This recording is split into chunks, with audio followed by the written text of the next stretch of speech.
पहाड़ों के बीच बसा एक छोटा सा गांव था, घनघरिया। वहीं रहती थी गिरिमा, एक सीधी सादी मेहनती लड़की। उसका दिल साफ था और आंखों में सपने। शादी के बाद उसने सोचा था कि अब उसका जीवन खुशियों से भर जाएगा, लेकिन किस्मत को कुछ और ही मंजूर था। उसका पति हरिराम, जो कभी मोहब्बत की बातें करता था, अब रोज शराब के नशे में डूबा रहता। दिन भर कामचोरी और रात में नशा, यही उसकी जिंदगी बन गई थी। घर लौटते ही वह गिरिमा पर गुस्सा उतारता, उसे मारता पीटता और गालियां देता। कभी पैसे मांगता, कभी जेवर, और फिर वही पैसे लेकर दारू पीने चला जाता।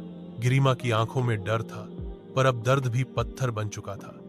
रोज के जुल्म सहते सहते वह बस यही सोचती रही कि शायद एक दिन उसका पति सुधर जाएगा। उसने अपनी तकलीफ को किस्मत मान लिया था और अपने आंसू तकिए में छुपा लिए थे। लेकिन एक रात सब्र का बांध टूट गया।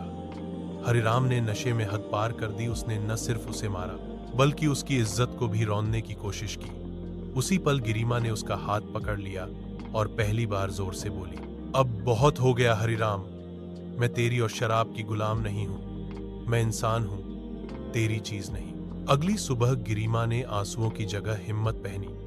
वह थाने पहुंची, शिकायत दर्ज कराई और गांव की औरतों के साथ मिलकर नारी रक्षा समूह बनाया, ताकि कोई और औरत गिरिमा जैसी तकलीफ न सहे। उसकी आवाज धीरे धीरे पूरे गांव की औरतों की आवाज बन गई। हरिराम को अपनी गलती का एहसास तब हुआ जब उसने देखा कि अब वो अकेला है।